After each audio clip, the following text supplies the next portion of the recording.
రజనీ గారు, వెంకటరెడ్డి గారి మాటలకు మీ రియాక్షన్? ఏం లేదండి, వెంకటరెడ్డి అన్న మా మీద ఉండే అపరిమితమైన ప్రేమతో మా తరపున కూడా వకాల్తా తీసుకొని జాగ్రత్త అమ్మా, అలర్ట్ గా ఉండండి, మీకు అన్యాయం జరుగుతుందని వెంకటరెడ్డి అన్న, మా అంబటి రాంబాబు అన్న మా గురించి తాపత్రయపడుతున్నారు. కానీ చెప్పిన ఇంకొక మాట ఏంటంటే, బయటికి రాలేదు కదా, రాజకీయం తెలియదు కదా అని అనుకోకండి, నా నాకుంది. అదే రకంగా ఆయన ఎవరిని బాధ పెట్టకుండా, ఎవరు బాధపడకుండా ఉండాలని చూసుకునే ఒకే ఒక్క వ్యక్తి అండి. ఈరోజు నుంచి కొంతమంది వ్యక్తులు వచ్చి బాధపడ్డారు, బాధపడితే ఆయన స్థాయికి ఆయన క్షమాపణ చెప్పాల్సిన అవసరం లేదండి. కానీ క్షమాపణ చెప్పి ఈ రోజు మీరు బాధపడకండి, ఖచ్చితంగా మనం కూడా 2 సీట్లు ఇద్దాం అంటే ఏదో చిన్నలు గనక గలాట పడితే సర్ది చెప్పినట్టుగా ఒక గొప్ప సహృదయ భావంతో చెప్పిన మాటలే కానీ ఎలా మీరు సీట్లు అనౌన్స్ చేస్తారు అని కూడా అనలేదండి. మీరు గమనిస్తే బట్టి అప్పుడున్న స్టేజ్ మీద భారీ బహిరంగంగా జనాలందరూ మూకరించి ఇంకా కూడా టికెట్లు అనౌన్స్ చేయకపోతే పనులు ఎలా చేసుకోవాలి మీరే చెప్తున్నారు. చంద్రబాబు గారు ఎలక్షన్ కోడ్ వచ్చే వరకు కూడా టికెట్లు ఇవ్వని పరిస్థితులు కూడా ఆ టైం అని. అటువంటి పరిస్థితుల్లో ఇందాక సార్ చెప్పినట్టుగా ఆల్రెడీ ఇన్ఛార్జీలు ఎవరైతే ఉన్నారో వాళ్ళు గ్రౌండ్ లెవెల్ వర్క్ చేసుకున్నారండి. అంటే చిలకరూపేట, పత్తిపాటి పుల్లారావు గారు, సత్తెనపల్లి కన్నా లక్ష్మీనారాయణ గారు, కొన్ని ఏరియాలో కొన్ని అభ్యర్థులు, వీళ్ళందరూ వాళ్ళే ఫిక్స్డ్ అక్కడ నోటితో బయటకు చెప్పారు. ఆ రెండు చోట్ల కూడా అంబిక్యూటీ ఉంది. సరే, మీరు ఎగ్జాంపుల్ కోట్ చేశారు, కానీ ఆ 2 చోట్ల కూడా అంబిక్యూటీ ఉంది. అక్కడ కోడెల శివరాం గారు, ఇక్కడ భాష్యం ప్రవీణ్ గారు. సార్ ఎవరు ఉన్నా సరే ఇందాక చెప్పినట్టుగా ప్యానెల్లో ఉన్న ఆయన పడిన కష్టం ముందు అవతల సీట్ ఇచ్చిన వాళ్ళు ఏం పెద్ద గొప్పోళ్ళు కాదు. కానీ పొత్తు ధర్మం గాని, చంద్రబాబు గారి మాట గాని శిరసా వహించే ప్రతి ఒక్కరం ఆయన ఏది చెప్తే అదే పని చేయాలి. ఈ రోజు కొన్ని చోట్ల ఆయన మనసు నొచ్చుకుంటది, మా మనసు ఇబ్బంది పడిద్ది. ఇదిగో వెంకటరెడ్డి అన్న మాటలకి మాకు కూడా కొద్ది గొప్ప రోషం పొడుచుకొట్టి ఇంకా ఎందుకు టికెట్లు అనౌన్స్ చేయలేదన్నా అని మాకు అడగాలనిపించింది. కానీ మాకు తెలుసు మేమేం చేయాలో. పదం కూడా వాడారండి. మీరు చెప్పినట్టు 50-60 చోట్ల నుంచునే వాళ్ళం. నన్ను గనక లాస్ట్ టైం గెలిపించి ఉంటే నన్నే అసెంబ్లీకి పోనివ్వలేదంటే మీడియా ముఖంగా మా అందరికి అక్కడ స్టేజ్ దగ్గర కన్నీటి పర్యంతం అయ్యామండి. మేమేం చేశామని ఆయన నిలదీసి అడిగే స్థాయి ఉందండి మాకు. ఈ రోజు ఈ సీటు మాకు ఇవ్వన్నా అన్న, ఒక 60 చోట్ల పోటీ చేయాలన్నా అని మేమే ముఖం పెట్టుకుని అడగాల? సిగ్గుండాలి కనీసం. మేము లాస్ట్ టైం ఎలక్షన్స్ లో ఆయనే 2 చోట్ల ఓడించిన మేము అడిగే అర్హత ఉందా? ఆయనకి తెలుసు వ్యూహం, ఆయన ఏం చేయాలో. ఏ నిర్ణయం తీసుకున్నా శిరసా వహించడమే మా ధర్మం అండి. ఈ రోజు టీడీపీతో పొత్తులో వచ్చి టీడీపీ మోసం చేసిందంటే ఎవరిని మోసం చేసి ఏం ఉద్ధరించిందో మాకైతే తెలియదు. కానీ ఈ రోజు టీడీపీతో కలిసి వెళ్తేనే రాష్ట్రంలో ప్రజాస్వామ్యాన్ని గాని వైసీపీని గద్దెదించడంలో గాని కీలక పాత్ర వహించగలుగుతాం. కానీ అమరావతి ఆడబిడ్డల్ని సైతం చీరలు పట్టుకొని లాగి కింద పడేస్తే కంచెలు తెంచుకొని వచ్చి ఆ రోజు అన్న వాళ్ళ కన్నీళ్లు తుడిచి ఇచ్చిన మాటకి కట్టుబడి, అమ్మా మీ భోగిపేడ వదిలిపోయింది, పొత్తు ధర్మంలో కలిసి పనిచేస్తాం, వచ్చే సంక్రాంతి గొప్పగా చేసుకోండి, మీ నోటి మాట కోసం నేను ఎదురు చూస్తూ ఉన్నాను, మీరందరూ కలిసి పోరాటం చెయ్యాలి అని అన్న అంత గొప్పగా చెప్తే ఇంకా కూడా మీలాంటి వారు కానీ, వెంకటరెడ్డి లాంటి వారు కానీ 2 సీట్లేనా, 25 సీట్లేనా, 10 సీట్లు కాదండి, మా అన్న ఒక్కడు అసెంబ్లీకి వెళ్ళాలన్నా సరే మేమందరం నిలబడి అన్న చెప్పిన పని చేస్తామండి. ఫ్రీగా పని చేస్తామా, జీరోతో పని చేస్తామని మాకు అనవసరం అండి. అన్న ఏది అదే చేస్తాం. ఎందుకంటే గతంలో అన్ననే అసెంబ్లీకి పోనివ్వలేనటువంటి మా లాంటి దౌర్భాగ్యులకి మాట్లాడే అర్హత లేదండి.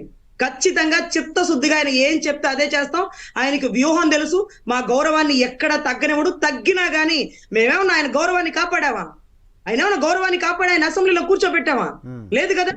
ఖచ్చితంగా ఏది చెప్తే అదే వింటామండి.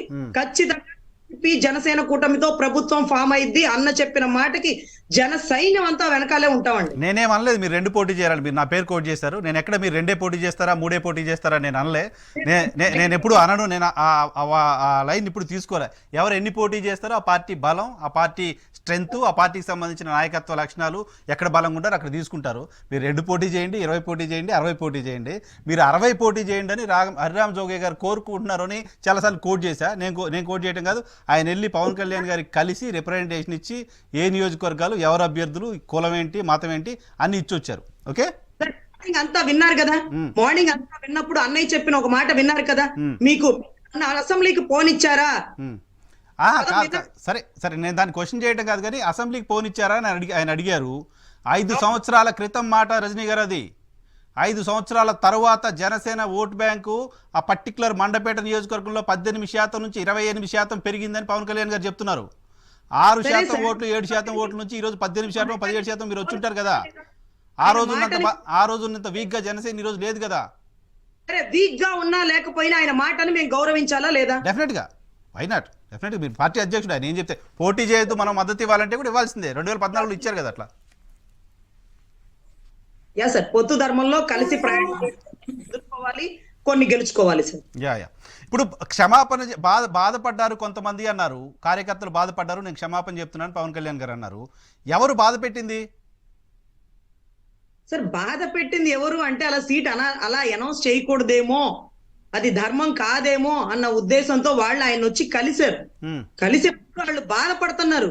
ఎవరో బాధ పెట్టి కాదండి. ఒక సీట్ అనౌన్స్ చేయగానే ఇప్పుడున్నారు చూడండి ఆ ప్యానెల్ లో వ్యక్తి, ఎవరో సీట్ అనౌన్స్ చేయగానే ఆయన కూడా బాధపడచ్చు.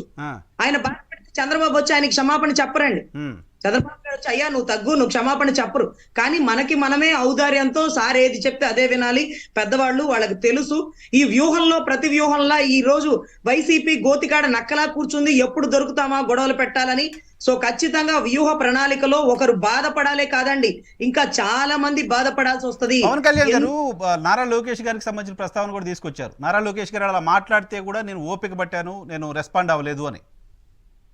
అఫ్కోర్స్ అండి, ఎందుకంటే ఆ మాట తర్వాత అన్నయ్య ఇంతవరకు ఎప్పుడు కూడా దానికి రిప్లై ఇవ్వలేదండి. ఈ రోజు రిపబ్లిక్ డే సందర్భంగా మాట్లాడుతూ ఆ రోజు 4 దశాబ్దాల చరిత్ర గల వాళ్ళు మాట్లాడతారు, మీరు ఓపిక్ గా ఉండండి, మీరు తీసుకోండి, దాంట్లో తప్పేంటి అనే ప్రస్తావించారు. కానీ అలా ఎందుకు మాట్లాడారు, ఇలా మాట్లాడకూడదు అని కూడా అనలేదండి. మీరు దాన్ని క్రిటిసైజ్ చేయడం, దాన్ని హైలైట్ చేయడం, వైసీపీకి అవకాశాలు ఇవ్వడం ఎందుకు అలా చేస్తారు? ఓపిక్ గా ఉండండి, నాకు అన్ని వ్యూహాలు తెలుసు, మీకు ఎక్కడ గౌరవం తగ్గించిన ఇంకొక 5 ఏళ్లు పునాది గట్టిగా ఉండాలి, ఈ లోపు జరిగిన నా శాసనం లాగా మీరు కట్టుబడి ఉండండి దయచేసి. వెంకటరెడ్డి గారు, నేను ఇందాక మీకు స్టార్టింగ్ చెప్పా, అసలు మీరు దాంట్లో నో డౌట్ అండి, వాళ్ళు 0 సీట్లు అసలు ఏమేమో చంద్రబాబు నాయుడు అన్న వాళ్ళతో కలిసి వెళ్తారు. నేను ఈ డిబేట్ లోనే మాట్లాడాను, దాన్ని ఆమె కోట్ చేశారు. అవి అంటున్నారు ఇప్పుడు ఏమని, రెండు అనేది కాదండి, ఏమి అవ్వకపోయినా కూడా మా పవన్ కళ్యాణ్ రేపు ఏదో ఎమ్మెల్సీ బొమ్మల్సీ ఎత్తామన్నా కూడా మేము పని చేస్తామండి చంద్రబాబు కోసం అని వాళ్ళు ఓపెన్ గా చెప్తున్నారు. ఇక దానికి రాజకీయ పార్టీ పెట్టడం దేనికి, మళ్ళీ మేమందరం దాని మీద డిస్కషన్ చేయడం దేనికి? ఏమన్నా ఉంది వాళ్ళు చెప్పిందంటే అర్థం ఇప్పుడు ఏదన్నా అర్థవంతంగా మాట్లాడితే మీకంటూ ఒక ఇది ఉండాలి. రాజకీయ పార్టీ ఎందుకు పెడతారు, ఎన్నాళ్ళు మీరు పెట్టి అసలు ఎప్పుడు వచ్చారు రాజకీయాల్లోకి, ఒక క్లారిటీ ఉందా? పార్టీ అధినేత ఒక డెసిషన్ తీసుకున్నప్పుడు క్యాడర్ అంతా దాని ప్రకారం పోవాల్సిన పరిస్థితి ఉంటుంది కదా. 2014లో అలాగే సార్ ఏ రాజకీయ పార్టీ అని ఎందుకు పెడతారు సార్? ఎమ్మెల్యే సీట్లు ఎంపీ సీట్లు గెలవడానికి పెడతారా? లేదు ఒక వ్యక్తిని ఎక్కించకూడదు, లేదంటే ఎక్కిన వ్యక్తిని దించాలి, దీనికోసం రాజకీయ పార్టీ పెడతారా? మీరు సుదీర్ఘంగా జర్నలిజంలో ఉన్నారు, నాకంటే కొత్తగా వచ్చాం, మీరు రాజకీయాల్లో పెద్ద ఎక్స్పీరియన్స్ లేదు, చెప్పండి సార్. ఎందుకంటే చిత్తశుద్ధి డిస్కషన్ దీనికి రాష్ట్ర ప్రభుత్వం కోసం, రాజకీయ పార్టీ నాయకుడిగా డిస్కషన్ ఎందుకు చేస్తాం? ప్రజల కోసం కదా కష్టపడేది, రాష్ట్ర ప్రజల కోసం. మరి అంతే, మీలాంటి వైసీపీ వాళ్ళని గద్దెలు నెక్కిస్తే దళితుల మీద దాడులేంటి, రాష్ట్రానికి రాజధాని లేదేంటి, పోలవరం పూర్తి చేసిన దాన్ని రెబ్బన్ కట్ చేసి స్టోరీ లాగిపోతే నేను మాట్లాడతాను. ప్రతి ఒక్కరికి రావణ కాష్టం చేశారు. నేను మాట్లాడతాను. చాలా సినిమా కాదు ఇది, ఒక్క నిమిషం ఆగండి. సినిమా కాదు, ఒక్క నిమిషం. వైఎన్ఆర్ గారు సినిమా కాదని చెప్పండి, డైలాగ్ వదులుకుంటూ వెళ్ళిపోవడానికి. తట్టుకుంటాం. చంద్రబాబు నాయుడు, ఒక్క నిమిషం అండి. చంద్రబాబు నాయుడు అనే అతను అవినీతి పరుడు, వాళ్ళ మంత్రివర్గం మొత్తం అవినీతి, ఈ లోకేష్ అనేవాడు పెద్ద అవినీతి పరుడు అని అన్నాడా లేదా పవన్ కళ్యాణ్? 38 కేసులు నేను అడిగిన సమాధానం చెప్పండి. వైఎన్ఆర్ గారు పాయింట్ అడుగుతా సమాధానం చెప్పండి. పాయింట్ టు పాయింట్ అడుగుతా సమాధానం చెప్పండి. చంద్రబాబు నాయుడు అవినీతి పరుడు, ఈ అవినీతి చంద్రబాబు నాయుడు ప్రభుత్వాన్ని వాళ్ళ మంత్రివర్గాన్ని తీసుకెళ్లి బంగాళాఖాతంలో కలపాలి, ఇది ఓన్లీ తెలుగుదేశం పార్టీకే రాజధాని, నా మనసంతా కర్నూలులో ఉంది, అమరావతి అనేది ఒక వర్గానికే రాజధాని, ఇవన్నీ పవన్ కళ్యాణ్ మాట్లాడిన మాటలు అవునా కాదా? దానికి సమాధానం చెప్పండి, మాట్లాడతా. సార్ షర్మిల అంటే జగనన్న వదిలిన బాణం, దయచేసి అడిగిన దానికి సమాధానం చెప్పండి అంటే మళ్ళీ షర్మిల దగ్గరికి వెళ్తారు. టాపిక్ దేని మీద పెట్టారు?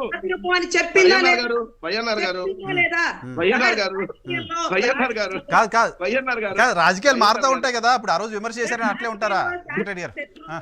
సార్ ఆ అవినీతి మరి ఆ అవినీతి ప్రభుత్వానికి మళ్ళీ బేషరతుగా అదే అవినీతి చంద్రబాబు నాయుడు రావాలని మళ్ళీ కోరుకుంటున్నారంటే ఏంటి? అప్పుడు అవినీతి చేసిన ప్రభుత్వం కంటే ఎక్కువ విధ్వంసం ఇప్పుడు వైసీపీ సర్కార్ చేస్తుందంట. అవినీతిలో అప్పుడు పవన్ కళ్యాణ్ వాటా తక్కువ ఇచ్చారు, ఈసారి ఎక్కువ ఇస్తా అన్నారు, అందుకని చంద్రబాబు నాయుడు కావాలని కోరుకుంటున్నాడు. దానికి అర్థం కాదా? లేదు ఒక అర్థమైన చర్చ ఉండాలి తప్ప మేము అదేదో సినిమాలో డైలాగులు చెప్పినట్టుగా రజనీ గారు మేము మా నాయకుడి కోసము పిడికిలి బిగించి కొట్టడానికైనా మేము సిద్ధం, అవసరానికైతే చంపడానికైనా సిద్ధం అంటే ఏంది రాజకీయ పార్టీలాగా? ఒక విలువలో ఒక విశ్వసనీయత పార్టీ ఎందుకు పెట్టారు? వాళ్ళెవరో అనౌన్స్ చేసుకుంటా ముఖ్యమంత్రి అంటే మీరు వెనకాల పోవటానికి పెట్టారు. ఏందో ఇవన్నీ తెల్లగా ఇప్పుడు మీరు వాళ్ళకి ఎట్లా ముఖ్యమంత్రి పదవి దగ్గర గొడవ పెడదామని చూస్తున్నారు. మీరు ఎట్లా ముఖ్యమంత్రి పదవి దగ్గర గొడవ పెడదామని మీరు చూస్తున్నారు సార్. మేము గొడవ పెట్టాలని మీరు అంటున్నారు కదా. పవన్ కళ్యాణ్ గారు ముఖ్యమంత్రి కావాలని వైఎస్ఆర్ కాంగ్రెస్ పార్టీ వాళ్ళు బాగా కోరుకుంటున్నారు ఏంటి? నేను ఒక మాట చెప్తానండి, మేము గొడవ పెట్టాలని మీరు అంటున్నారు కదా. నేనే చెప్పా దానికి ఏమని, అసలు మేము గొడవ కాదు సార్. ఆయన ఓరకై పోటీ చేస్తాడు, పోటీ చేసి సీట్లు పైన హోల్సేల్ గా మద్దతు తెలుపుతాడు. నేనంటే గొడవ పెట్టేది ఏంది? ఏదన్నా 10 సీట్లు 20 సీట్ల దగ్గర గొడవ ఉంటే మీరు అన్నట్టుగా మీరు ఇంకో మీడియానో ఏదో 4 పుల్లలు పెట్టి సీట్లు పైన మేము హోల్సేల్ గా మద్దతు తెలుపుతా అంటున్నాడు. అంటే ఆయనకి పదవుల కంటే ఆయన మనుషులకు ఎమ్మెల్యే పదవుల కంటే మిమ్మల్ని దించడం అనేది ప్రయారిటీ అట వాళ్ళకి. దానికి ఎందా చెప్పా కదా. అరే ముందు పరుగు పందెం ఉంటుంది సార్. పరుగు పందెంలో మాత్రం అవతలాడు మాత్రం గెలవకూడదు. నేను ఓడిపోయినా పర్లేదు, అవతలాడు మాత్రం గెలవకూడదు. అంటే ఏమంట డిస్కస్ చేస్తారు వాళ్ళతో? రాజు గారు సార్, ముఖ్యంగా ఈ రోజు ఏదైతే గతంలో ఏమన్నారు ఇప్పుడేమన్నారు తీసేస్తే సార్, ఏదైతే రాష్ట్ర ప్రయోజనాల కోసం 2014లో ఏమాత్రం ఆశించకుండా చంద్రబాబు గారు గెలుపుకు కారణమయ్యారు. ఈసారి ఎన్ని సీట్లు ఇచ్చినా గౌరవం తగ్గకుండానే చంద్రబాబు గారు మాకు చూస్తారు. అదే రకంగా మా జన సైనికులకి గౌరవం తగ్గకుండానే కళ్యాణ్ బాబు గారు చూస్తారనే నమ్మకం మాకుంది సార్. ఏది జరిగినా సార్ అన్న చెయ్యి బీయడము, అన్న ఆదేశాలు దాటము ఖచ్చితంగా. చాలు ఇది ఈ ఉపన్యాసాలకు కాదమ్మా నేను అనేది. అదే రాజకీయ పార్టీ డిస్కషన్ అమ్మా. మీరు అన్నట్టు అభిమానం, మీరు పవన్ కళ్యాణ్ కోసం చేయగోసుకోవచ్చు. మీరు పవన్ కళ్యాణ్ కోసం చేయగోసుకోవచ్చు, లేదంటే పేక్ కోసుకోవచ్చు, దాన్ని కాదంటలేదమ్మా. ఓ రాజకీయ పార్టీ నాయకురాలుగా డిస్కస్ చేద్దాం అంటున్నాను నేను. ఇది సినిమా అభిమానుల డిస్కషన్ కాదు కదా. రాజకీయ పార్టీకి సినిమా సంఘాలకు చాలా ఉండే మీలాంటి వాళ్ళకి ఎప్పుడు అదును దొరుకుతుందా అని చూస్తారు. మీరు చెల్లి చంద్రబాబు నాయుడుది లోకేష్ కి ఊడిగని చేస్తానంటే ఎవడొద్దన్నాడు? మీ ఇష్టం. మీరు అందరూ పోయి ఇద్దరు మాట్లాడితే అర్థం కాదు సార్. ఒక్క నిమిషం వాళ్ళ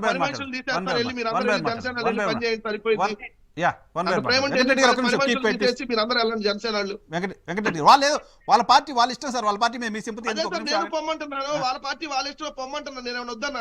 నేను చెబితే రజనీ గారు కంక్లూడ్ చేయరా? నేనేమని చెబితే ఆగుతారా సార్? వాళ్ళు వెళ్ళమంటున్నా అదే మీ పరిస్థితి. పోండి అమ్మా, మీకు దండం అని చెబుతున్నాం. వెళ్ళండి. ఎందుకు వచ్చింది కూడా మాకు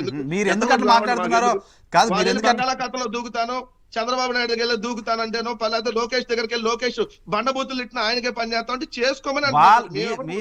మీరు ఎన్ని తిట్టినా మీరు ఎందుకు తిడుతున్నారో వాళ్ళకు క్లారిటీ ఉంది కాబట్టి వాళ్ళ జాగ్రత్తలో వాళ్ళు ఉంటారు. కానీ ఒక్క నిమిషం రజనీ గారు, వాళ్ళు ఎవడు బాగు చేయలేడు. రజనీ గారు కంక్లూడ్ చేయరా?